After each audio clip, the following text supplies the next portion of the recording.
Rochelle dressed in the ugliest outfit she could find, clashing patterns, Crocs with socks, anything to ruin the blind date her mother forced on her. But when she arrived, the man sitting there looked even worse, ripped jeans, stained hoodie, and eating like he'd never seen a spoon before. Then they both realized the truth. They were sabotaging the same date, and that's when everything got complicated. Quick question before this story starts. Have you ever loved someone you knew you shouldn't? Someone complicated, maybe even dangerous? That's where Rochelle finds herself, and trust me, it only gets messier from here. Let me know in the comments if you've ever been there, because this one hits different. And if you're new here, subscribe so you never miss a story. This channel is where people who've actually lived through something come to feel seen. Also, drop your location in the comments. We have viewers watching from all over the world, and we want to know exactly where you're joining us from tonight. Rochelle Baptiste stared at the text from her mother with the kind of dread usually reserved for tax audits or dental appointments. Mrs. Kim from church says her nephew is perfect for you. I already said yes. Saturday at 7. Busan address below. Don't embarrass me. No question mark. No room for negotiation. Just the implicit threat that had governed Rochelle's entire childhood, wrapped in a dozen words. She'd fled New Orleans 3 years ago to restore antique books in a Busan museum, putting an ocean between herself and her mother's expectations. Still, distance meant nothing when maternal determination had international reach. The worst part wasn't even the ambush setup. It was knowing she'd go. She'd show up because saying no meant phone calls, guilt trips, and the special brand of disappointment her mother wielded like a weapon. But nobody said she had to make it pleasant. Would you have just refused your mother outright? Or would you have done what Rochelle's about to do? Let me know below. Saturday arrived with rain that matched her mood. Rochelle stood in front of her bathroom mirror, assembling an outfit that would ensure this date died quickly.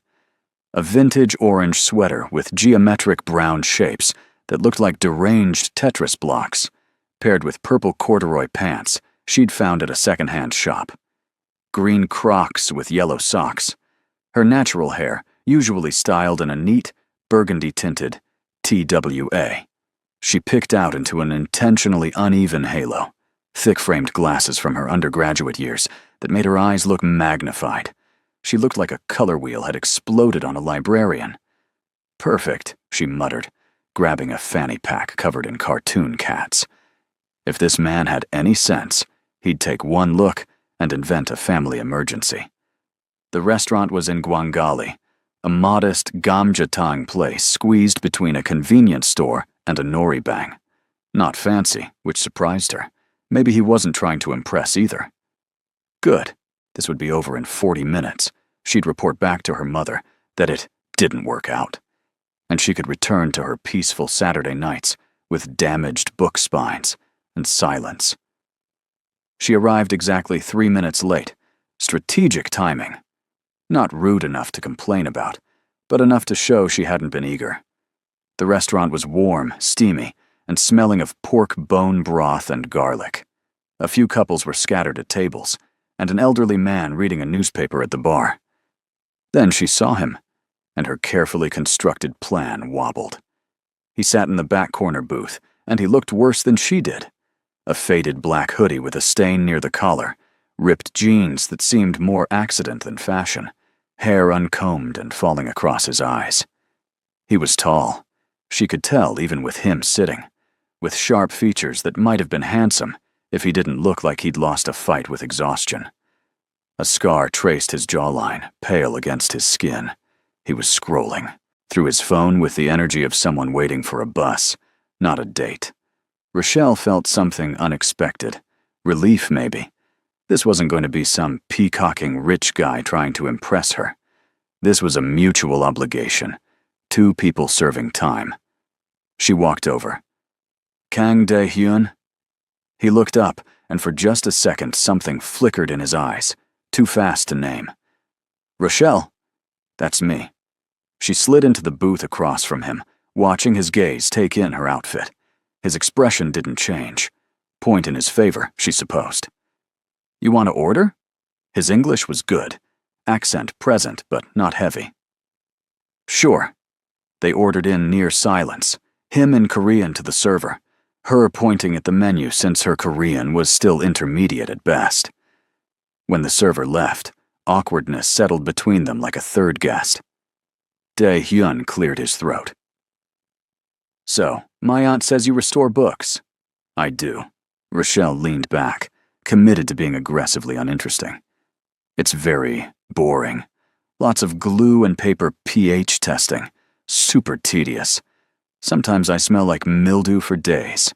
"Sounds terrible." "It really is. What do you do?" "Art acquisition. Also boring. Lots of paperwork and arguing about provenance. Riveting." The soup arrived. Rochelle watched him pick up his spoon and, with what seemed like deliberate intent, slurp the broth so loudly the couple 2 tables over glanced their way. He met her eyes while doing it, expression blank. She nearly laughed. She caught it, but something warm flickered in her chest. Was he trying to be off-putting too? "Fine. Game on." Rochelle loaded her spoon with potatoes and spoke with her mouth full. "Do you come here often? The decor is really something." There was no decor. Bare walls and fluorescent lighting. "I love fluorescent lighting," Dae-hyun said seriously. "Really shows every flaw. I only eat under fluorescent lighting. A woman of principle." They stared at each other. Rochelle felt her mouth twitch. He remained impassive, but she caught it now, the tiny crinkle near his eyes. "Are you?" she started, then paused. "Are you also being set up against your will?" The corner of his mouth lifted, barely. "My aunt believes I need settling influences." Her words. "My mother thinks I'm wasting my prime years." Direct quote. "Are you deliberately dressed like that?" Rochelle grinned. "Are you deliberately eating like that?" Dae-hyun set down his spoon. Then he smiled, really smiled, and it transformed his entire face. "I was planning to spill something on myself in about 10 minutes. I was going to start talking about my fungal toenail situation around dessert." "You don't have a fungal toenail situation. You don't know that. We just met." He laughed, a surprised sound that seemed to catch even him off guard. "This is the strangest date I've ever been on." "Same. Want to just eat like normal people and commiserate about overbearing relatives? That sounds good." The conversation shifted after that and became real. He asked about book restoration with actual curiosity, and she found herself explaining the intimacy of repairing something broken, how you had to understand how it was made to fix it properly. He listened like her words mattered, asked follow-up questions that showed he was thinking about her answers. When she asked about art acquisition, he talked about the detective work of tracing ownership, the stories objects carried. "Everything has history," he said. "Even when people try to hide it, the truth leaves marks." "Like your scar?" The question slipped out before she could stop it. His hand moved unconsciously to his jawline. "Car accident. Long time ago." She didn't believe him, but she didn't push. Everyone had their secrets. They talked until the restaurant staff started wiping down tables with pointed looks. Outside, the rain had stopped, leaving the street slick and shining with reflected neon. "I should go," Rochelle said, meaning it less than she expected. "Yeah." Dae-hyun stood with her, hands in his pockets. "This was not what I expected." "Bad?" "No, good. Surprisingly good." Something warm spread through her chest. Dangerous. This was supposed to be a disaster, a one-time obligation. But he was looking at her like she was interesting, like he wanted to keep talking, and she hadn't felt that in longer than she cared to admit. "Maybe we could do this again," he said. "Properly. No sabotage." She should say no. Clean break. Report to her mother that it didn't work.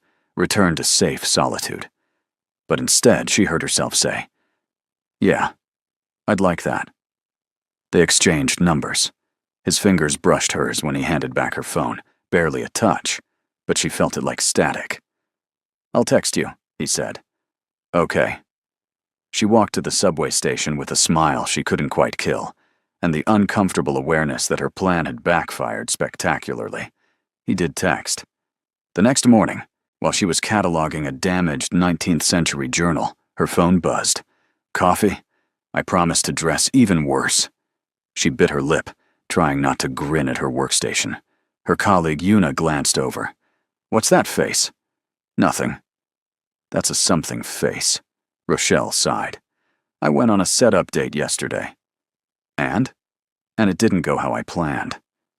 Yuna's eyes lit up with the specific joy of someone who loved romance in all its forms. "Tell me everything." "There's nothing to tell yet. Maybe nothing to tell at all."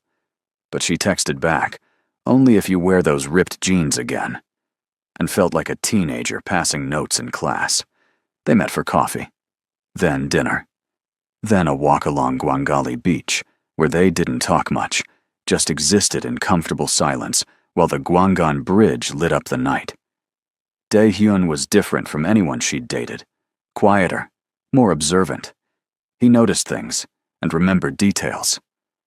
When she mentioned loving old mystery novels in passing, he showed up the next week with a vintage Agatha Christie in English, pages yellowed but intact. "Where did you find this?" she asked, holding it carefully. "I know people who deal in rare items." "This must have been expensive," he shrugged. "I wanted you to have it." She looked at him, this man who was becoming important too quickly, and felt the first whisper of fear. Because she was falling for someone she barely knew, someone who gave non-answers and changed subjects when questions got too personal. But his hand found hers while they walked, and the fear got quieter. 6 weeks in, the museum director called her into his office. Director Park was a serious man who rarely smiled, so when he did, it meant something significant. "We've been contacted by a private collector," he said. "He's acquired several rare texts and wants authentication before a major auction. The fee is substantial, and he specifically requested you." Rochelle frowned. "Me? I've only been here 3 years. Surely someone more senior. He was very insistent. Said he'd heard excellent things about your work." Director Park slid a paper across his desk. "The preliminary appointment is tomorrow. His office in Hyundai, 2 o'clock. The address was in the fancy part of the district, where buildings had marble lobbies and security desks. Rochelle dressed professionally, pencil skirt and a blazer, her hair neat, and actual nice shoes instead of her usual comfortable flats. She brought her authentication kit, notebooks, and the nervous energy of wanting to make a good impression. The building was exactly as intimidating as she feared, all glass and steel, the lobby echoing with her footsteps. The security guard checked her ID, made a phone call, then directed her to the 20th floor. The elevator ride felt long. When the doors opened, she stepped into a space that redefined her understanding of office luxury.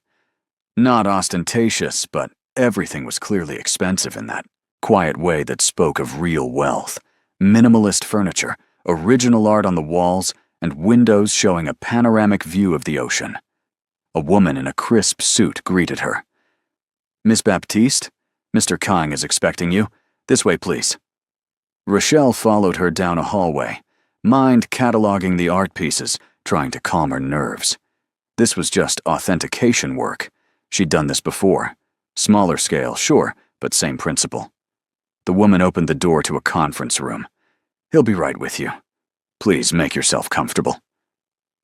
The room held a long table with several books already laid out, covered in protective cloth. Rochelle approached them, professional curiosity overriding nerves. She was reaching for the first cloth when the door opened behind her.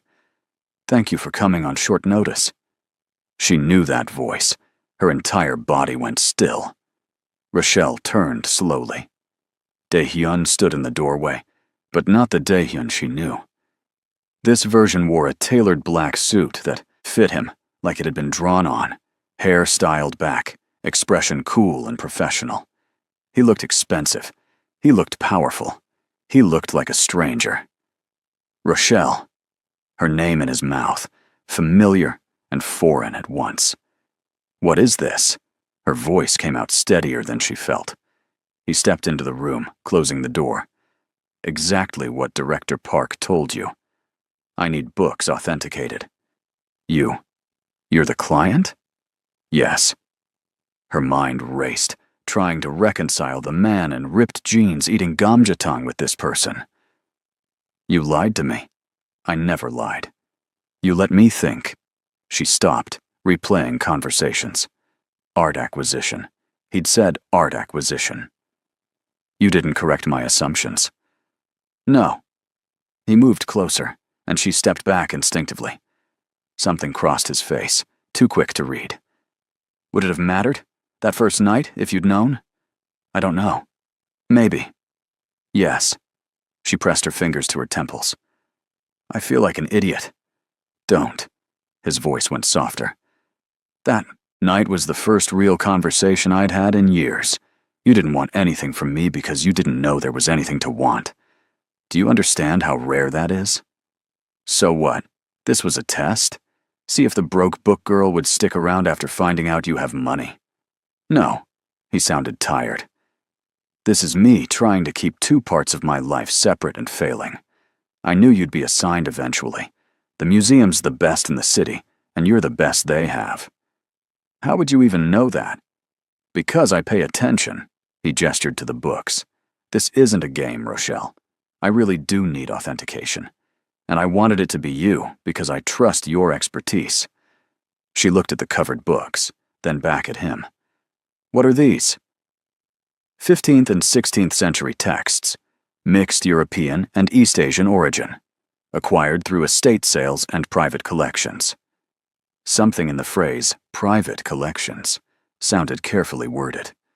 Rochelle moved to the table, pulled back the first cloth, a manuscript, illuminated borders, Latin text. Beautiful. Old. Potentially very valuable. Where exactly did you acquire these? I have documentation. That's not what I asked. Dae-hyun was quiet for a moment. The sources are legitimate. Gray market perhaps, but legal. Gray market. Estate liquidations, debt settlements. People are selling quickly and quietly. She ran her finger above the manuscript, not touching, just tracing the air. People in trouble. People making choices. I pay fairly. I'm sure you do. She looked at him. Is any of this stolen? No. I don't deal in stolen goods. You're very specific with your words. I'm being honest. Are you? The question hung between them. What do you actually do, Dae-hyun? And don't say art acquisition like it explains anything. He moved to the window, silhouette against the brightness. I run a company that facilitates the movement of high-value items between people who can't use traditional channels. Sometimes that's for privacy. Sometimes tax reasons. Sometimes because the items exist in legal gray areas. That sounds like a very clean way of describing something dirty. It's complicated. Try me. I'm smart, remember? You said so yourself. He turned. My family has been in this business for 3 generations. Import-export officially. But the real money comes from connections, information, and being willing to operate where others won't. I'm trying to legitimize it, shift us toward fully legal operations, but that takes time and strategy. Your family? You mean organized crime. I mean family business. But he didn't deny it. Rochelle felt something crack in her chest. This man she'd been falling for, who brought her vintage books and held her hand on the beach, was telling her he was a criminal. Polite about it, honest even. But still. I should go, she said. Will you authenticate the manuscripts first? Are you serious? It's what you came here to do. It's your job. My job doesn't include getting tangled up with, she gestured at him, at the room, at everything, whatever this is. Then don't get tangled up. Do your job, professionally. I'll pay the museum's fee. You'll provide authentication. And that's all it has to be. And us? His expression shifted, something vulnerable breaking through the professional mask. That's your decision. But I meant what I said that first night, and every night since. You're the first real thing I've had in longer than I can remember. You don't really know me. I know you sing to damaged books while you work. You know because Yuna told my assistant, who told me. I know you're afraid of letting people in because they always want something eventually. I know you're brave enough to move across the world alone, and soft enough to cry at elderly couples holding hands. I know your favorite color is the specific purple of jacaranda flowers, even though they don't grow here and you miss them. Rochelle's throat tightened. She had mentioned jacarandas once, barely a comment. I pay attention, he said again, quieter, because you matter to me. She wanted to believe him. That was the terrifying part. Standing in this expensive office with a man who just admitted to being a criminal, she still wanted to believe him. What would you do if you discovered this truth? Would you walk away or stay to hear him out? Comment your honest answer. I need time, she said finally, to think. Okay. And I'll authenticate the manuscripts, professionally, because it is my job. Thank you. She gathered her things, needing distance, needing air. At the door, she paused. Don't contact me for a while. I'll reach out when I'm ready. How long is a while? I don't know. You'll have to trust me. She left before he could respond, rode the elevator down with her heart beating too fast, and her thoughts spinning. On the street, surrounded by normal people doing normal things, she tried to organize her feelings into something manageable. She'd been falling for him. Past tense felt safer, even though present tense was more accurate. He was involved in illegal activities, but trying to go legitimate, or so he claimed. He'd hidden who he was, but technically hadn't lied. He paid attention to her in ways that made her feel seen, truly seen, for the first time in years. And she had no idea what to do with any of it. Her phone buzzed. Against her better judgment, she checked it. Dae-hyun. I'll wait. However long you need. She stared at the message, then turned off her phone and walked toward the subway, trying to ignore the part of her that wanted to turn back. The manuscripts were real. Rochelle spent 3 days verifying them, cross-referencing watermarks and binding techniques, consulting databases and colleagues without mentioning her client's name. Everything checked out. Legitimate acquisitions, impressive collection, exactly what Dae-hyun had said. It didn't make her feel better.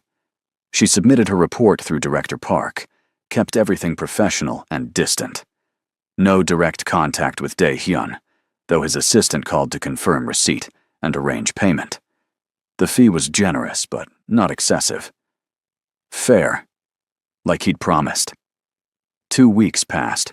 Rochelle threw herself into work, accepted every project, and stayed late cataloging and repairing. Yuna asked once if something had happened with that guy, and Rochelle said it was complicated and left it there. She missed him. That was the problem. She missed his dry humor and quiet observations, missed the way he looked at her like she was interesting rather than decorative, missed feeling like someone understood the parts of her she usually kept hidden. But missing someone didn't mean being with them was smart. Her mother called on a Thursday evening. Mrs. Kim says her nephew really likes you. When are you seeing him again? We're taking a break, Mom. A break? You just started. It's complicated. Everything's complicated with you, Rochelle. This is a good man from a good family. What's the problem? If only she knew. I'm just not sure we're compatible. You'll never be sure if you don't try. You're 27 years old, and you're living in a foreign country alone. Don't you want a partner? Someone to build a life with? I'm fine alone. Fine isn't happy. Her mother's voice softened slightly. Baby, I know I push, but I want you to have someone. I don't want you to wake up at 40 and realize you've been so busy protecting yourself that you forgot to actually live. The words hit harder than expected. After they hung up, Rochelle sat in her small apartment, surrounded by books and silence, and wondered if her mother was right, Her phone sat on the table, dark and quiet. Dae-hyun had kept his word. No messages, no contact. Waiting like he'd promised. She picked it up, opened their chat, saw the last message. "I'll wait. However long you need." Her fingers hovered over the keyboard. What would she even say? "Sorry, I panicked when I found out you're a criminal. Want to get coffee?" Nothing felt right. Before she could decide, her phone rang. Unknown number. "Hello. Miss Baptiste," a woman's voice, accented English. "This is Kang Min-seo, Dae-hyun's sister." Rochelle sat up straighter.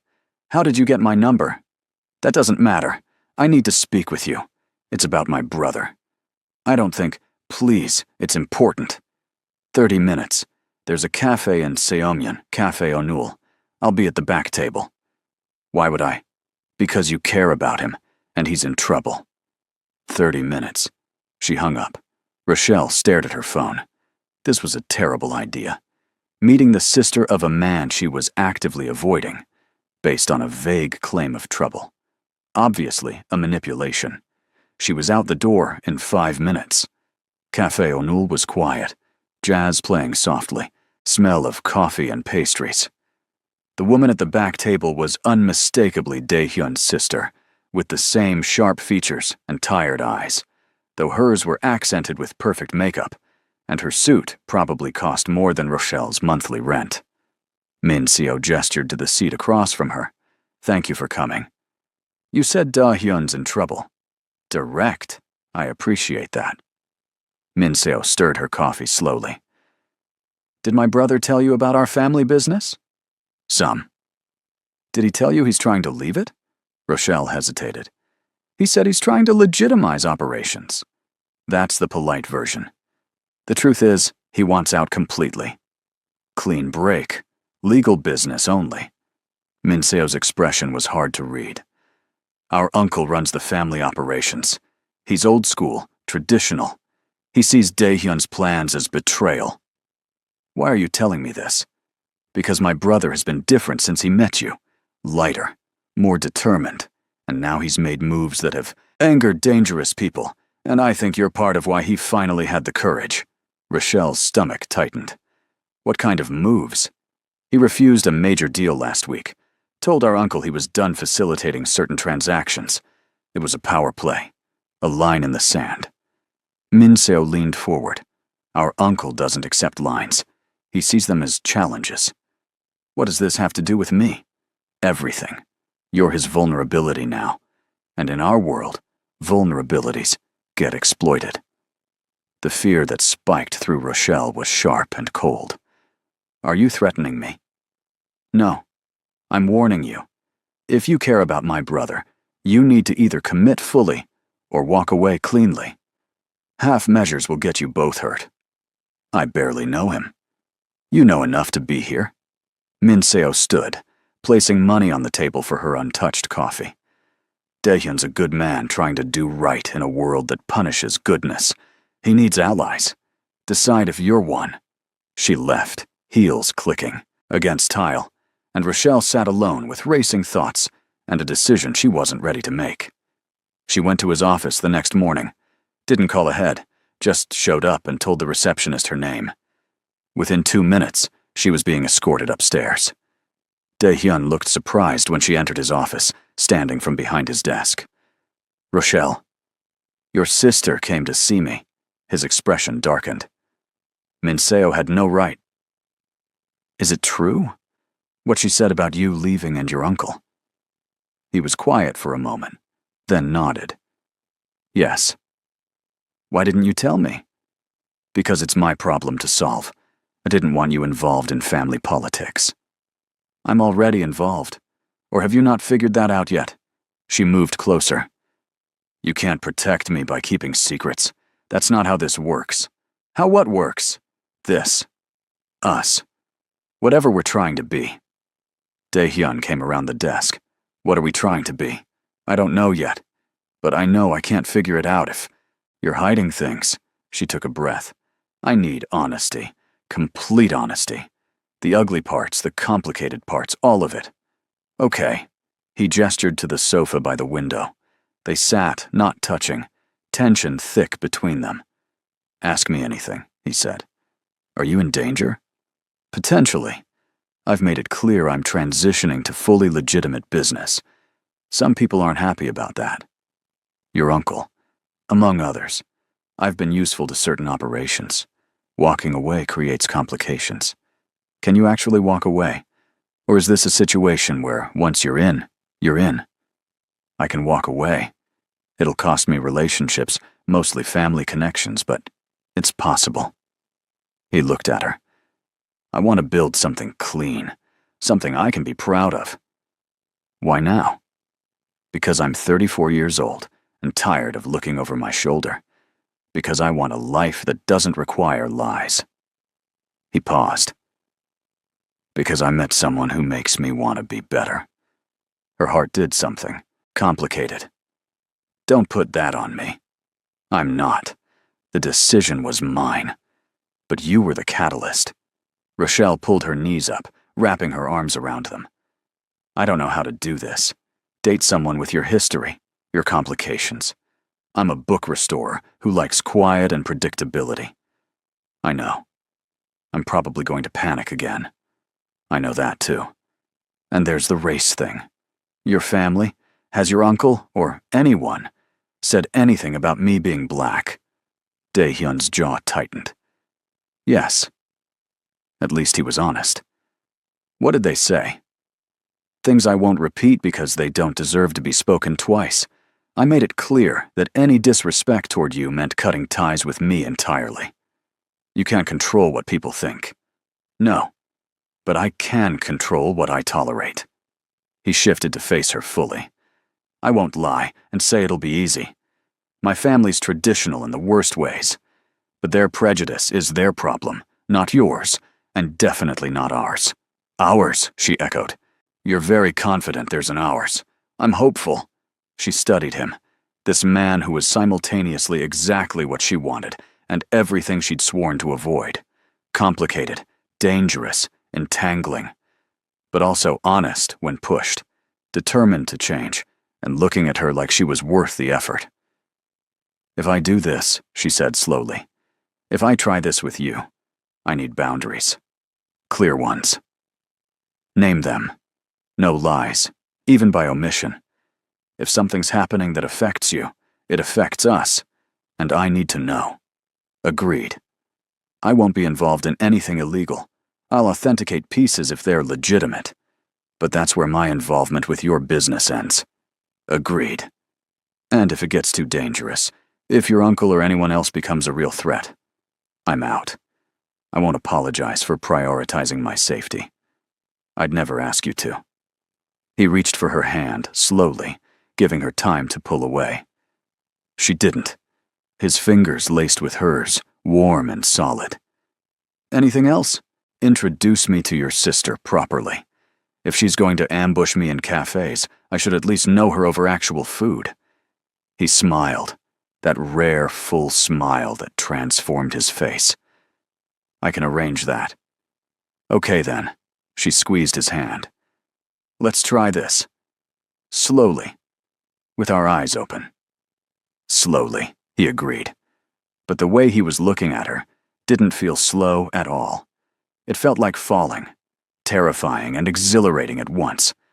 She should have been more careful, should have protected herself better. But sitting there with her hand in his, Rochelle made a choice that logic warned against, and her heart insisted on. She chose to trust him. She just hoped it wouldn't destroy them both. The next 3 weeks felt like learning a new language, one where the vocabulary was trust, and the grammar was compromise. Dae-hyun kept his word about honesty, which meant Rochelle learned more about his world than she'd ever wanted to know. The family business had started legitimately generations ago, importing textiles and ceramics, but his grandfather had discovered that moving other items people wanted to keep quiet, paid better. By the time Dae-hyun inherited his position, the company was successful, connected, and thoroughly entangled with organized networks across 3 countries. "I was 23 when my father died," Dae-hyun told her one evening. They were in his apartment, a minimalist space in Marine City that felt more like a hotel than a home. She was curled on his couch while he cooked, something simple, pasta and vegetables. My uncle said I could step up or step aside. I chose up because I thought I could protect Minseo, keep her out of it. Did you? Rochelle asked. No. She's smarter than me and twice as ruthless when she needs to be. She chose in on her own terms. He plated the food and brought it over. But I spent a decade building connections and leverage. Now I'm using all of it to extract us both. Does she want out too? She wants options. Right now we don't have many. Rochelle twirled pasta around her fork. What happens if your uncle doesn't let you go? Then it gets complicated. More complicated than already dating a woman while trying to leave organized crime? He smiled slightly. Fair point. She appreciated that he didn't minimize the risks or make promises he couldn't keep. When she asked direct questions, he gave direct answers. When she said she needed space to process, he gave her that too. It wasn't easy, any of it, but it felt real in a way her past relationships hadn't. Meeting Minseo properly happened on a Saturday afternoon at a seafood restaurant in Songdo. Daehyun's sister arrived exactly on time, dressed more casually than before, but still polished in a way Rochelle envied. They ordered raw fish and soju, and Minseo studied Rochelle with unsettling directness. You're braver than I expected, Minseo said finally. Is that a compliment? An observation. Most people run when they learn about our family. I considered it, Rochelle admitted. Still considering it some days. Minseo laughed, surprised and genuine. I like her, she said to Daehyun. I'm aware. Does Mother know about her? Not yet. That'll be entertaining. Minseo poured soju for all three of them. Fair warning, our mother makes his uncle look progressive. She has very specific ideas about appropriate partners. Minseo, Daehyun's voice carried a warning. What? She should know what she's walking into. Minseo looked at Rochelle. I'm not trying to scare you off, but our family doesn't do anything halfway. If you're with Daehyun, you're choosing all the complications that come with him. I'm aware of that too, Rochelle said quietly. Something shifted in Minseo's expression, assessment becoming respect. Good. Then we understand each other. The conversation moved to safer topics after that, but Rochelle felt the weight of what had been said. She was choosing complications, choosing a relationship that came with danger and prejudice, and family drama that made her own mother's meddling look simple. Later, walking along the beach with Daehyun, she voiced the thought that had been building. Your sister's right. This is a lot. It is. I keep waiting for the moment when it feels like too much. He stopped walking and turned to face her. The ocean wind caught his hair, and the setting sun made shadows of his features. Has that moment come? Not yet. She stepped closer. But I'm scared it will. Me too. The honesty of it steadied her somehow. He was scared too, which meant this mattered to him as much as it did to her. They were both risking something. He kissed her then, soft and careful, his hand cupping her face like she was something precious. When they pulled apart, Rochelle felt the ground shift beneath her, not literally but emotionally, the sense that she'd crossed a line she couldn't uncross. I should tell you, something, Daehyun said, still close enough that she felt his words against her skin. Her stomach tightened. What? There's a meeting next week, with my uncle and the other senior members. I'm formally announcing my exit from certain operations. Is that safe? It's necessary. I've been laying groundwork for months, shifting assets, renegotiating contracts. But the announcement makes it official. And your uncle will be there? Yes. Rochelle pulled back slightly to see his face better. What aren't you telling me? He hesitated, and she saw him weighing his words. There might be pushback, attempts to change my mind, or make exit conditions difficult. Difficult how? Financial penalties, severed relationships, possibly threats. Possibly? Probably, he corrected. Uncle Kangde doesn't like losing assets, and I'm a valuable asset. You're a person, not an asset. In his world, those are the same thing. Daehyun took her hand. I'm telling you because I promised honesty, and because after the meeting, things might get tense for a while. I'll understand if you want distance during that time. She should want distance. Logic screamed for distance. But instead, she squeezed his hand and said, "When's the meeting?" "Thursday, 2 in the afternoon. I'll take a late lunch. Text me when it's done so I know you're okay." Something vulnerable crossed his face. "You don't have to worry about me." "Too late. I already do." He kissed her again, deeper this time, and Rochelle let herself fall into it, into him, even knowing the landing might hurt. Thursday arrived with gray skies and humidity that pressed down like a warning. Rochelle tried to focus on work, a damaged manuscript from the 1800s that needed careful cleaning, but her mind kept drifting. 2 o'clock came and went. Then 3. Her phone stayed silent. By 4, she was checking it every few minutes. By 5, she was actively worried. At 5:30, it finally buzzed. She grabbed it so fast, she nearly dropped it. "Daehyun, it's done. Can I see you?" Her hands shook slightly as she typed back. "My place. I'll order food." He arrived an hour later, still in his suit but disheveled, tie loose, and hair messed like he'd been running his hands through it. Rochelle took one look at his face and knew it had gone badly. "Tell me," she said, pulling him inside. He sat heavily on her small couch, head in his hands. She sat beside him, waiting. "My uncle countered with an offer," Daehyun said finally. "Stay for 2 more years, facilitate 1 major deal, then I can leave with his blessing and financial support." That doesn't sound terrible. The deal is smuggling art from private collections in Hong Kong, museums and estates, not technically stolen, but acquired through coercion and sold without proper export documentation. That's very technically stolen. Yes. Rochelle processed this. "What did you say?"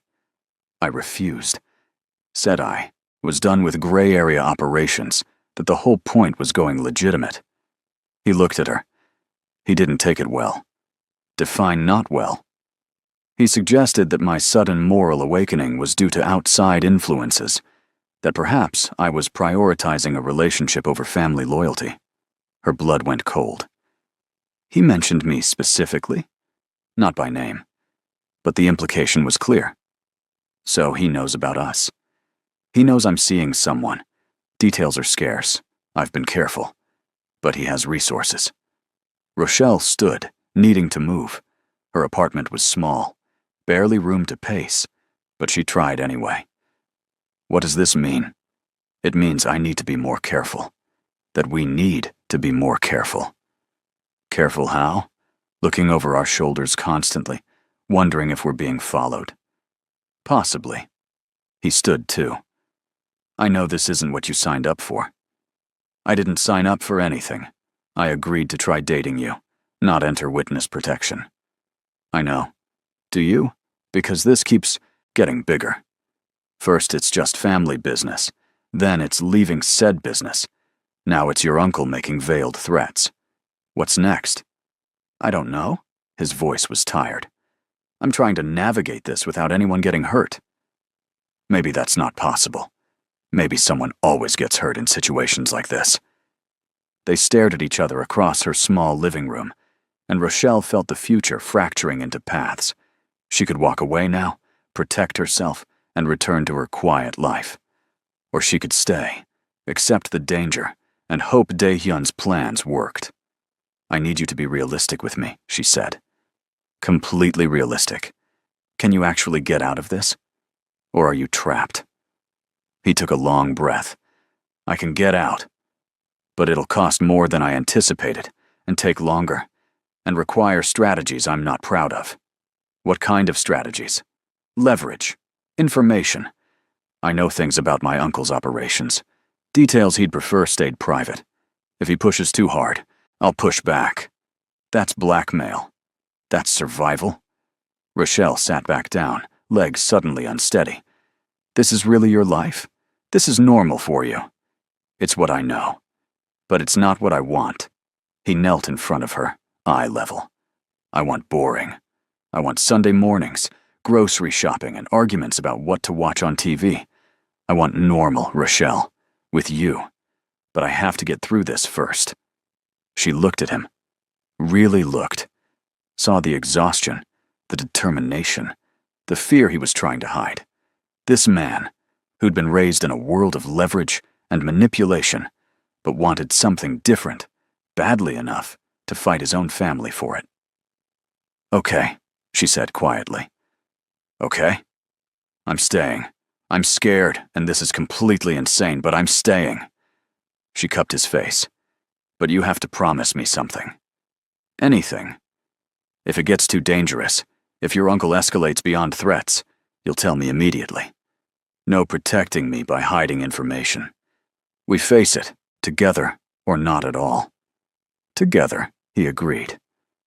He stayed that night, and they didn't do anything but hold each other, her head on his chest, listening to his heartbeat, his arms around her like she was the only solid thing in his world.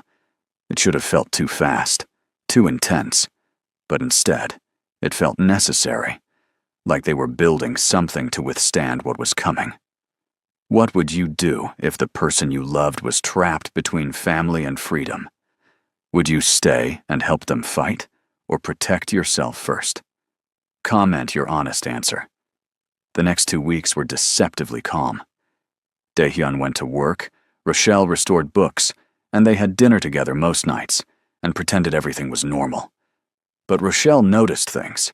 The way he checked his phone constantly, how he varied their routes when they went out, the fact that he'd hired additional security for his building. "You're being followed, aren't you?" she asked one night. He didn't deny it. "My uncle's people, keeping tabs. That doesn't scare you? It annoys me. There's a difference." But she saw through the bravado to the tension underneath. He was worried, just managing it better than she would. Her own life continued with surreal normalcy. Her mother called to ask about that nice Korean boy, and Rochelle gave vague, positive answers. Yuna noticed she was distracted and assumed it was new relationship jitters. Director Park assigned her a 17th century prayer book that needed extensive repair, and she lost herself in the precision work, grateful for problems that could be solved with steady hands and patience. Then Min Seo called. "We need to talk," Dae-hyun's sister said without preamble. "Not over the phone. Can you meet me?" "When?" "Now. There's a coffee shop near the museum, Cafe Bora. I'm already here." Rochelle made an excuse to Director Park and left. The cafe was a 5-minute walk, tucked into a quiet street. Min Seo sat at a corner table, 2 cups already ordered. "You sounded urgent," Rochelle said, sitting down. "Our uncle made another move." Min Seo pushed 1 cup toward her. "He's filed formal complaints with the company board about Dae-hyun's management decisions. Claims he's making choices based on emotion rather than business sense. Is that serious?" "It could be. The board is mostly family, and family politics are complicated. If enough members side with Uncle, they could force Dae-hyun out entirely. I thought he wanted out. On his terms, with his assets and reputation intact. This would be a hostile removal, forfeiting everything he's built." Min Seo leaned forward. "Uncle's strategy is to make staying more appealing than leaving. Strip away Dae-hyun's resources, so he has nothing to build a legitimate business with." Rochelle's hands tightened around the cup. "What can we do? We need allies on the board. I'm working that angle. But I need to know you're committed." "To what?" "To my brother. Because this is going to get worse before it gets better. And if you're going to leave, better now than when he's in deeper." "I'm not leaving." Min Seo studied her. "Uncle knows about you. Not everything, but enough. He's traditional enough to disapprove of Dae-hyun dating a foreigner, and prejudiced enough to be worse about you being black. He'll use that. How? Pressure, social, family. He'll make it clear you're not welcome. Try to make Dae-hyun choose." Rochelle thought about her mother's warnings about racism in Korea. The stares she sometimes got, and the assumptions. She'd dealt with prejudice her whole life, but this felt different, sharper, more personal. "I won't make things harder for Dae-hyun," she said carefully. "You already make things harder. You also make them better. Don't mistake me. I'm not saying leave. I'm saying prepare for people to be cruel, and decide now how you'll handle it." "I can handle it." "Can you handle them being cruel to him about you?" "That's different." It was different. The thought of Dae-hyun facing family rejection because of her made her stomach turn.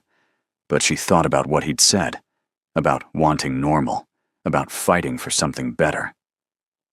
"Yes," she said with more confidence than she felt. "I can handle it." Min-seo nodded slowly. "Good, because we're going to need all the strength we can get." The board meeting happened 3 days later. Dae-hyun was tense all morning, texting Rochelle updates that were brief and stress-laden. "Starting soon." Then an hour later, taking a break, not going well. Then nothing for 2 hours. When he finally called, his voice was rough. "Can you come to my place?" "I'm on my way." She found him on his balcony, overlooking the ocean, shoulders tight with tension. He didn't turn when she approached, just said, "They sided with him. Not unanimously, but enough." "What does that mean?" "It means I'm being removed from decision-making on major contracts. Effectively, sidelined in my own company." He finally looked at her. "Min-seo voted against me." "What? Why would she?" "Strategy. If she'd sided with me, Uncle would have targeted her too. This way she maintains her position and can work from inside." He rubbed his face. "It's smart, but it still feels like betrayal." Rochelle moved beside him, close but not touching. "What happens now?" "I have 2 choices. Accept the sideline position and wait for another opportunity, or resign completely and forfeit my shares. Those are both terrible options." "Yes. There has to be a third option." "There is." He turned to face her fully. "I use the information I have about Uncle's less legal operations, threaten exposure unless he backs down. The blackmail option. Yes. Would it work? Probably. But it would also destroy any chance of family reconciliation, burn bridges permanently." Rochelle thought about her own family, complicated as they were. "Is reconciliation something you want?" "I don't know. They're still family. Family that's trying to control you. Family that operates by different rules. To them, loyalty means obedience. I'm breaking that contract." She understood the weight of that, the complexity. "What do you want to do?" "I want to choose you." The words came out raw. "I want to walk away from all of it. Build something clean with someone who makes me feel human. But that requires resources I won't have if I forfeit everything. So use the leverage, play the game one last time. And if it backfires, if he calls my bluff and I have to follow through with exposure, that doesn't just hurt him. It impacts everyone connected to the business. Employees, partners, Min-seo. Your sister knew the risks when she voted against you. Did you know the risks when you chose to stay with me?" The question hung between them. Rochelle thought about the past few weeks, the escalating tension, the realization that she'd stepped into something bigger than a relationship. She was now part of a strategy, a complication in a family war. "I'm starting to," she said honestly. Dae-hyun reached for her hand. "I would understand if you wanted out. This isn't fair to you."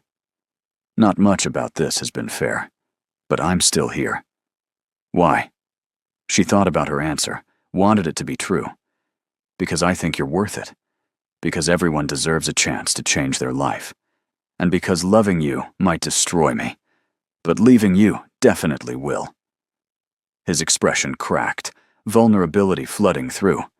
He pulled her close, held her like she was the only thing keeping him standing. "I don't deserve you." "Probably not. But you're stuck with me anyway." They stood like that while the sun set over the ocean, 2 people trying to build something good in the wreckage of complicated histories. That night, lying in his bed, with her head on his shoulder, Rochelle asked the question she'd been avoiding. "Do you love me?" She felt him tense, then relax. "Yes. I know it's fast, and probably insane. But yes, I think I love you too," which is definitely insane. He shifted to look at her, face serious in the dim light. "We can still stop this. Go back to separate lives before it gets worse. Do you want to stop? No. Then we don't stop. We figure it out." She kissed him softly. "Together. Together," he echoed. But even as she said it, Rochelle felt the ground shifting beneath them, sensed that bigger complications were coming. Loving him was the easy part. Surviving what came next would test everything they were trying to build. The call came at 2 in the morning, jerking Rochelle awake. Dae-hyun's phone was vibrating on the nightstand. He grabbed it, voice rough with sleep. "What?" Then he sat up, fully alert. "When? Is she hurt?" Rochelle sat up too, suddenly wide awake. "What's wrong?" He was already moving, pulling on clothes. "Min-seo's apartment was broken into. She's fine. She wasn't there, but the place was ransacked. Oh my God. I need to go." He was dressed, grabbing keys and wallet. "Stay here. Lock the door behind me. I'm coming with you." "Rochelle. She's scared, and you're upset. I'm coming." He looked like he wanted to argue, then nodded. "Get dressed. Quickly." They were in his car within minutes, driving through empty streets toward Min-seo's building in Centum City. Dae-hyun's hands were tight on the wheel, jaw clenched. "Could it have been a random break-in?" Rochelle asked. "Her building has security, cameras. Someone planned this. Your uncle, or someone working for him, sending a message." They pulled up to find police cars outside, lights flashing. Min-seo stood near the entrance, talking to officers, still in the clothes she'd been wearing earlier, makeup smudged. When she saw them, relief flashed across her face. Dae-hyun pulled her into a hug. "Are you okay?" "I'm fine. I was at a friend's. Came home to this." She gestured to the building. "They took my laptop, some files. Nothing valuable, just information." "What kind of information?" Rochelle asked. Min-seo met her eyes. "The kind that connects dots. Financial records, contact lists. Things that could be useful if someone wanted leverage." "He's escalating," Dae-hyun said quietly. "Yes." The police took statements, promised to review security footage, and said the usual things about investigations. When they finally left, the three of them sat in Dae-hyun's car, exhausted and wired. "I'm staying in a hotel tonight," Min-seo said. "I don't feel safe going back in." "Stay with me," Dae-hyun offered. "Or me," Rochelle added. "My place is small, but it's something." Min-seo looked surprised. "You'd offer that?" "You're important to Dae-hyun, which makes you important to me." Something shifted in Min-seo's expression, walls coming down slightly. "Thank you. But I'll get a hotel. I need space to think." "About what?" Dae-hyun asked. "Dae-hyun, about whether we're fighting a war we can't win." She looked at her brother. "He's not going to stop. You realize that? Uncle will keep pushing until one of us breaks. Then we push back harder." "With what?" "He has the board, the resources, and the loyalty of people who've known him for decades. What do we have?" "Each other," Rochelle said, "and the truth about his operations." Both siblings looked at her. "You think we should use the leverage?" Min-seo said. "I think you're out of gentle options." Dae-hyun shook his head. "Exposing him means exposing the whole operation. People go down with him. Innocent people." "Are there innocent people?" Rochelle asked carefully.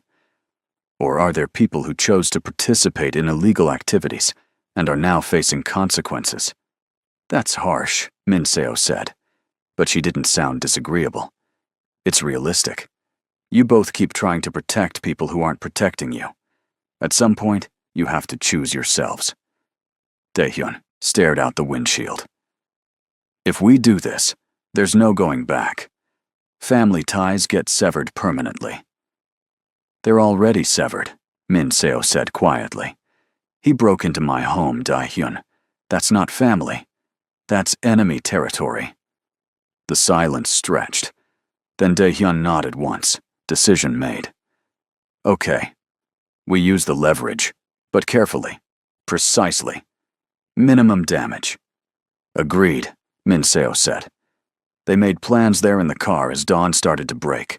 3 people deciding to fight back against someone more powerful. And Rochelle felt the story shift into something darker. Something that would test everything they claimed to believe about loyalty and love. She'd chosen to stay. Now she had to live with where that choice led, even if the destination terrified her. The strategy took 3 days to assemble. Dae-hyun had been collecting information for years, not originally for leverage, but for protection, insurance, in case family loyalty ever turned against him. Now those files became weapons, financial records showing unreported income, communications detailing deals that violated export laws, connections to individuals the government had been trying to link to organized crime for decades. Min Seo added her own documentation, things she'd quietly gathered during her years managing company accounts. Together, they built a case that wouldn't just embarrass their uncle, it would dismantle his entire operation. Once we deliver this, everything changes, Min Seo said. They were in Dae-hyun's apartment, documents spread across the dining table like evidence at a trial. We become the enemy. Permanently. We're already the enemy, Dae-hyun said. He just hasn't made it official yet. Rochelle sat slightly apart, watching them work. She'd helped organize files, her book restoration skills translating surprisingly well to document management, but the actual content made her stomach turn. The scope of what Dae-hyun's family had been involved in went beyond gray market, art deals, money laundering, political bribery, intimidation tactics that stopped just short of violence, but implied it clearly. "Are you sure about this?" she asked quietly. Both siblings looked at her. "Having doubts?" Min Seo asked, not unkindly. "Having reality checks. This is massive, life-altering. Are we sure there's no other way?" "What other way?" Dae-hyun moved to sit beside her. "He broke into my sister's home. He's freezing me out of my own company. What compromise exists with someone who sees any boundary as betrayal? I don't know. Once you do this, you can't undo it." "I know." He took her hand. "But staying silent means letting him control our lives forever. Is that what you want?" She thought about it honestly. Did she want a future where they were always looking over their shoulders, always subject to his uncle's whims? Where Min Seo got targeted for her brother's choices, and Dae-hyun never escaped the life he was trying to leave? "No," she said, finally. "I want you free. Both of you." "Then we do this." He squeezed her hand. "Together." The plan was to deliver the information to Uncle Kang-dae directly, privately, with clear terms. Dae-hyun and Min Seo would resign from all company positions, forfeit their shares, and walk away. In exchange, Uncle Kang-dae would leave them alone. No retaliation, no interference in their new ventures. If he refused, the documents would go to appropriate authorities. "He'll be furious," Min Seo predicted. "Probably threaten us." "Let him threaten," Dae-hyun said, "as long as he knows we're serious." They scheduled the meeting for Saturday morning at a neutral location, a private room in a hotel in Hyundai. Formal, public enough to discourage violence, but private enough for difficult conversations. Rochelle wasn't invited, which she understood, but hated. "I'll be waiting," she told Dae-hyun the night before. "Text me every 30 minutes so I know you're okay." "I will." They were in her apartment, neither of them sleeping well lately. "If something goes wrong, nothing's going wrong. You have leverage and a solid plan. But if it does, I need you to promise me something." She looked at him, saw the fear he was trying to hide. "What?" "Promise you'll walk away. From all of this. Go back to your quiet life, your books, your safety. Don't let my family's mess destroy you."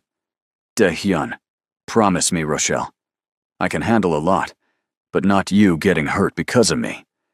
She wanted to argue, to say she'd fight for him no matter what. But she saw the desperate need in his eyes, the way this request mattered to him deeply. I promise I'll be smart, she said carefully.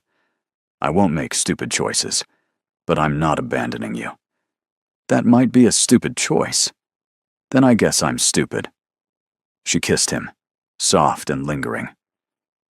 You don't get to protect me by pushing me away.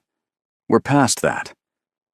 He held her close, and she felt his heart beating too fast against her chest. They stayed like that for a long time, two people trying to find courage in each other. Saturday morning arrived cold and bright. Dae-hyun left early, dressed in a dark suit that made him look older, harder. Min-seo met him at the hotel, equally formal, equally tense. Rochelle watched the clock at her apartment, phone in hand, waiting. The first text came at 9:15. Meeting starting, 9:45. Presented terms. He's reviewing documents. 10:15. Nothing. 10:30. Still nothing. Rochelle stared at her phone, anxiety building. She texted, "You okay?" No response. 11 o'clock. Her phone finally buzzed, but it was Min-seo, not Dae-hyun. Need you at Busan Metro Hospital, now. Her heart stopped. She was moving before conscious thought, grabbing keys and wallet, running for the subway. The ride felt endless, every stop an eternity. Her mind created terrible scenarios, each worse than the last. The hospital was in chaos, people everywhere, fluorescent lights too bright. She found Min-seo in a waiting area, face pale, hands shaking. What happened? Rochelle demanded. Uncle didn't take it well, started yelling, making threats. Dae-hyun stayed calm until Uncle grabbed him, tried to physically intimidate him. They struggled. Dae-hyun shoved him back. Uncle fell, hit his head on the table corner. Oh God, there was blood. So much blood. We called an ambulance. The police came. It's a mess. Min-seo looked at her with haunted eyes. This is my fault. I pushed for the confrontation. Where's Dae-hyun? Giving a statement to the police. They're treating it as self-defense for now, but if Uncle presses charges, if his injuries are serious... Her voice broke. Rochelle sat beside her and took her hand. We'll figure it out. How? This was supposed to be clean, strategic. Now it's assault charges and hospital rooms. They sat in terrible silence until Dae-hyun appeared, flanked by a lawyer. Rochelle didn't recognize. He looked exhausted, shaken, but unharmed. When he saw Rochelle, relief flooded his face. You're here. Min-seo texted. What's happening? The lawyer, a woman in her 50s with sharp eyes, answered. Mr. Kang is being evaluated for head trauma. Early indications suggest a concussion, possibly a minor skull fracture. Police have statements from both parties. The hotel has security footage showing the physical altercation. Am I being charged? Dae-hyun asked. Not yet. It depends on Mr. Kang Sr.'s statement and medical evaluation. If he claims assault, this gets complicated. It was self-defense, Min-seo said. I witnessed it. Uncle initiated physical contact. Your testimony helps, but family dynamics complicate things. The prosecutor will consider motives, history, the business conflict. The lawyer looked at Dae-hyun. I need to know everything. The documents you brought, the threats made, all of it. They moved to a private consultation room and Rochelle listened as Dae-hyun explained the leverage plan, the documents, his uncle's response. The lawyer's expression grew grimmer. This could be painted as extortion, she said. You brought incriminating evidence and demanded he let you leave the company. A prosecutor could argue you provoked the confrontation. We were defending ourselves from ongoing harassment, Min-seo countered, which you'll need to prove. The break-in at your apartment, was it reported? Yes, but nothing concrete tied it to Uncle. Then it's your word against his, and he has the board's support. The lawyer sighed. I'm not saying this is unwinnable, but it's going to be difficult and expensive. How expensive? Dae-hyun asked. She named a figure that made Rochelle's stomach drop. That was nearly everything Dae-hyun had in liquid assets, money he'd been counting on to start his legitimate business. "Do it," he said without hesitation. "Whatever it costs." After the lawyer left to make calls, the three of them sat in exhausted silence. Rochelle's phone buzzed, her mother asking about weekend plans. The normalcy of it felt absurd. "You should go home," Dae-hyun said to her. "This is going to be a long day." "I'm staying." "Rochelle." "I'm staying," she repeated firmly. "Stop trying to protect me by pushing me away." He looked like he wanted to argue, then just nodded. "Okay." They waited. Hours passed. Doctors came and went. Finally, one approached them, a tired-looking man in scrubs. "Mr. Kang Dae-hyun?" Dae-hyun stood. "How is he?" "Stable. Concussion and a hairline fracture, but no internal bleeding. We're keeping him overnight for observation, but prognosis is good. Relief, unexpected and complicated. Can I see him?" "He's asked not to receive visitors from family. I'm sorry." Of course he had. Even injured, Uncle Kangdae was making strategic choices. The doctor left, and Dae-hyun sat back down heavily. "At least he's okay," Rochelle offered. "Is he? Or is he planning his next move while lying in that hospital bed?" Min Seo's phone rang. She answered. Listened. Face draining of color. "Understood. Yes, I'll tell him." She hung up, hands shaking. "That was our company's head of legal. Uncle is pressing assault charges. Full prosecution." The words hung in the air, heavy and final. "Of course he is," Dae-hyun said quietly. "This was never about the documents or the business. It's about control. Obedience. He'd rather destroy me than let me leave." "So we fight it," Rochelle said. "You have witnesses, security footage, a legitimate self-defense claim, and a clear motive for wanting to harm him. The prosecution will argue I brought those documents intending to provoke a confrontation, that I wanted an excuse to hurt him. Did you?" The question came from Min Seo, soft but necessary. Dae-hyun met his sister's eyes. "No. But I'm not sorry he got hurt. Does that make me guilty?" Nobody answered. The truth was too complicated, layered with years of family dysfunction and recent desperation.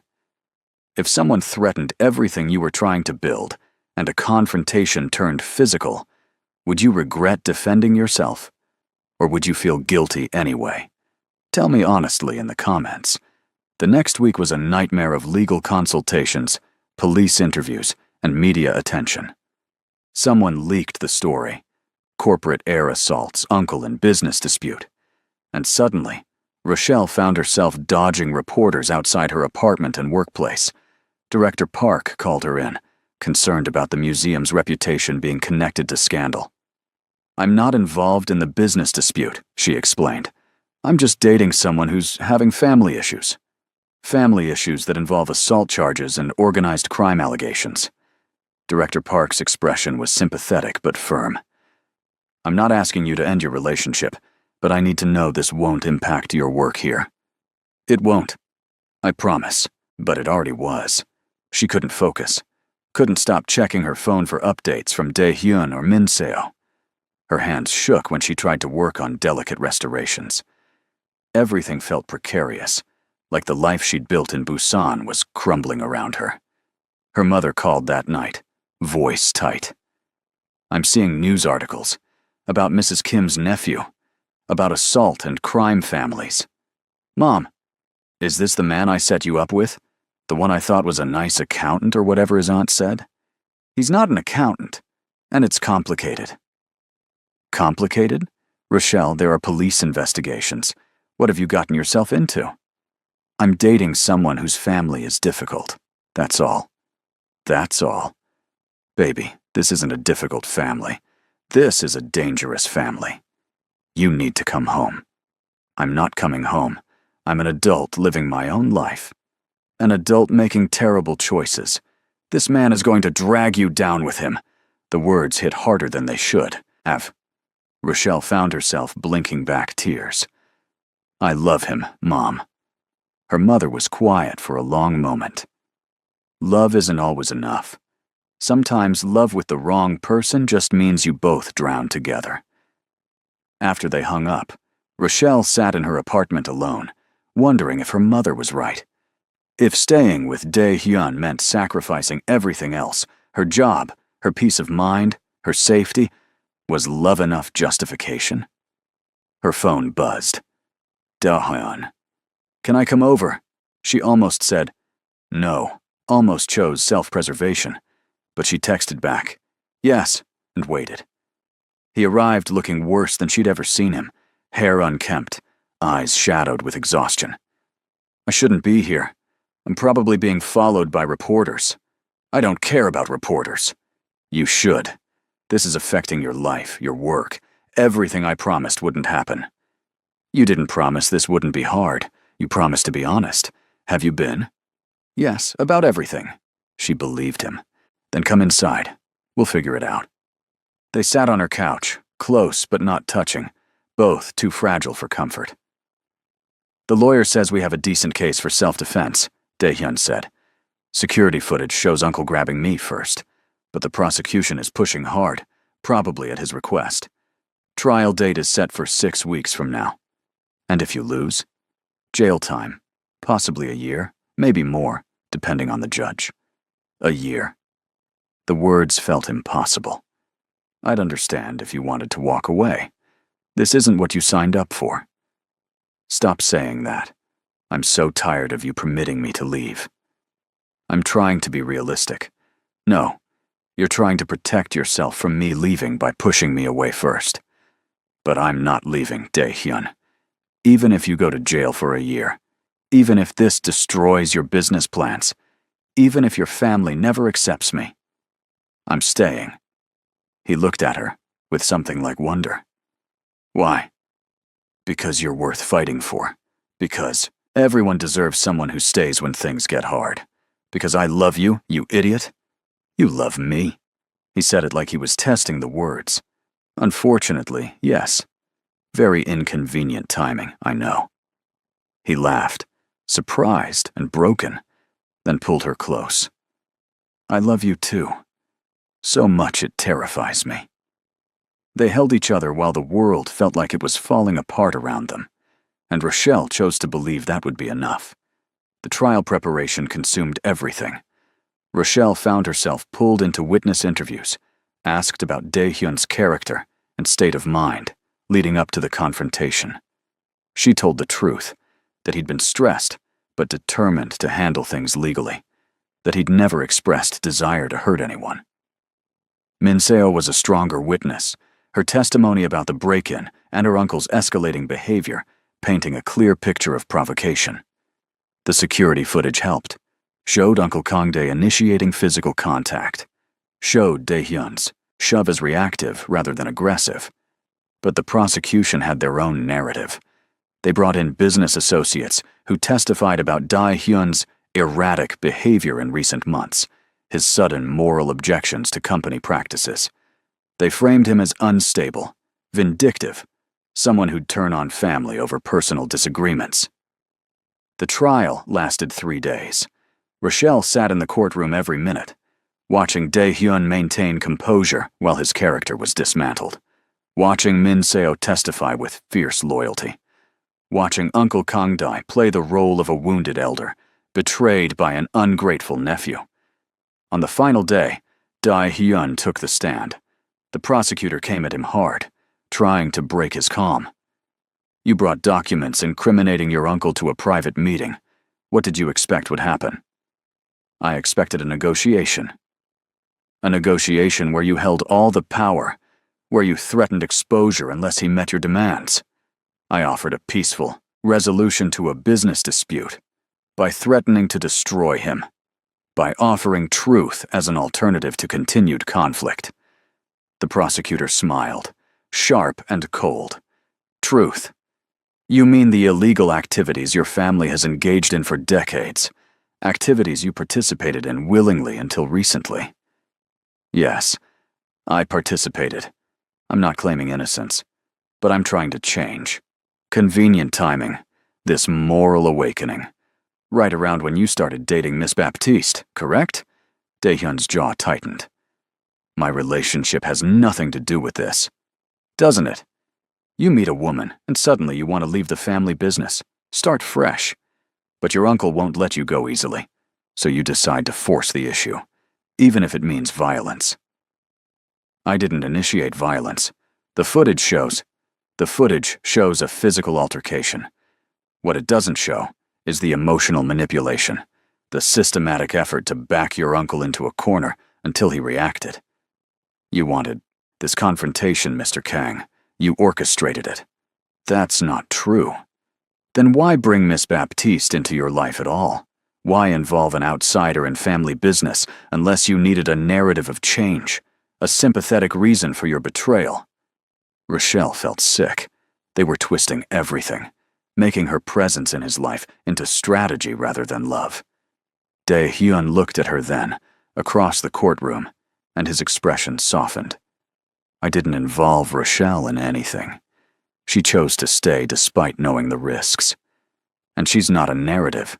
She's the person I love. The person who makes me want to be better than my history. The prosecutor kept pushing, but Daehyun didn't break. When he finally stepped down, exhausted but intact, Rochelle wanted to run to him. But she stayed seated, hands clenched, waiting. The jury deliberated for 6 hours. When they returned, the courtroom went silent. On the charge of assault, how do you find? Not guilty. Relief crashed through Rochelle so hard she nearly sobbed. Beside her, Min Seo grabbed her hand, squeezing tight. At the defense table, Daehyun closed his eyes, shoulders dropping. The judge thanked the jury, made some closing remarks about the importance of family resolving disputes through legal channels, then dismissed the court. Outside, away from cameras and reporters, the three of them stood in a quiet hallway. Nobody spoke for a long moment. It's over, Min Seo said finally. Actually, over. Is it? Daehyun looked drained. Uncle's not going to forgive this. The family's not going to welcome us back. Good. I don't want to go back. She straightened her shoulders. We're free. Messy, complicated, but free. Rochelle watched them, these siblings who'd fought their way out of a life that tried to trap them. What happens now? Now we build something new, Daehyun said. He took her hand. If you still want to. I stayed through the trial. I think my intentions are clear.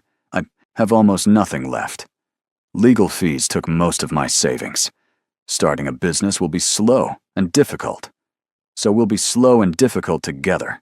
He smiled, real and warm despite everything. Together. 6 months later, Rochelle stood in a small office space in Gwangali, watching Daehyun hang a sign that read, Kang Arts Consulting, Legitimate Acquisitions and Authentication.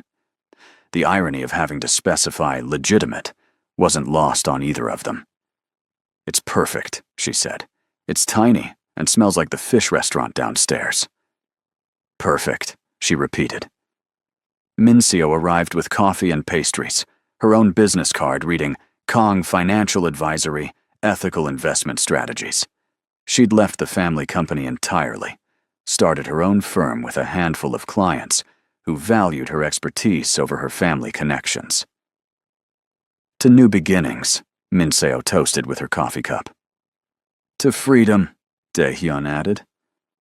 To figuring it out as we go, Rochelle finished. They drank terrible coffee in the tiny office, and it felt more like victory than anything grand would have. That evening, walking along Gwangali Beach, Daehyun stopped suddenly. I need to tell you something. Rochelle's heart jumped. That sounds ominous. It's not. Maybe. I don't know. He took her hands. My mother called yesterday. First time since the trial. What did she say? That she's disappointed. That I've disgraced the family. That my choices have been selfish. He paused. And that she wants to meet you. She wants to meet me. Why?